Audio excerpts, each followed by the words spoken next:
જય શ્રી કૃષ્ણ અને જય દ્વારકાધીશ. સ્વાગત છે તમારું JR કિચનમાં.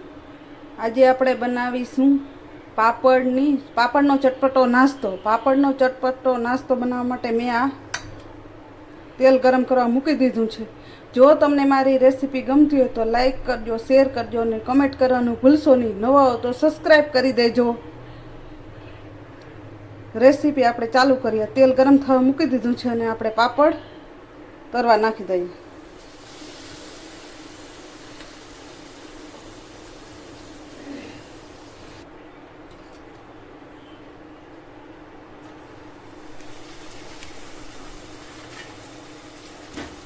આવી જ રીતે આપણે બધા પાપડને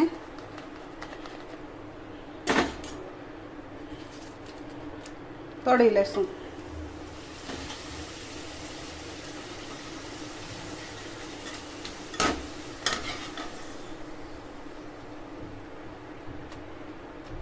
પાપડ આછા હોય છે અડદને, એથી જલ્દી તરાઈ જાય છે.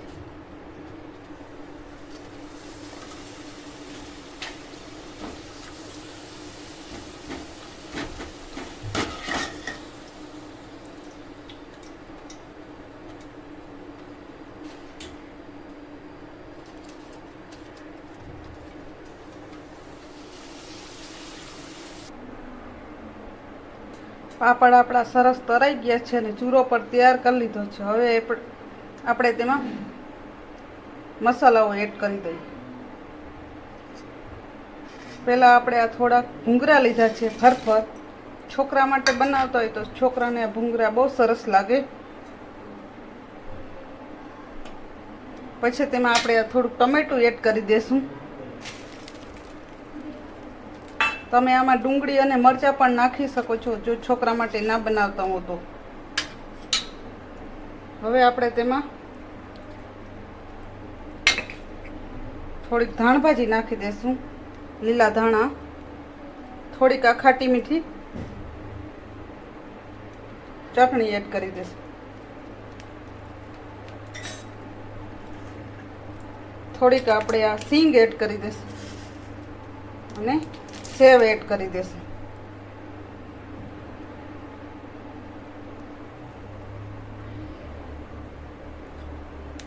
થોડુંક આપણે લાલ મરચું નાખી દઈશું.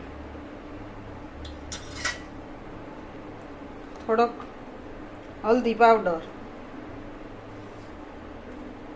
થોડુંક નમક,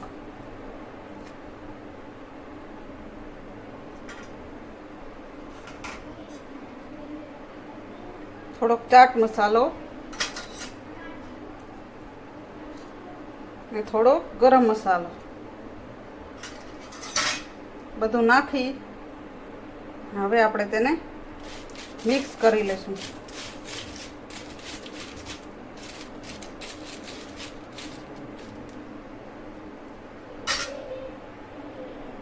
એક સર્વિંગ બાઉલમાં કાઢી લઈશું. સર્વિંગ બાઉલમાં કાઢી લીધી છે. ને હવે થોડીક સેવ આપણે ઉપરથી થોડીક સીંગ એડ કરી દઈશું ને થોડાક લીલા ધાણા.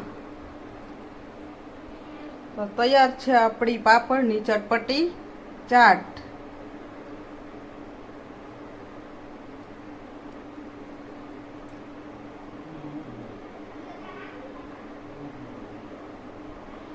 Thank you.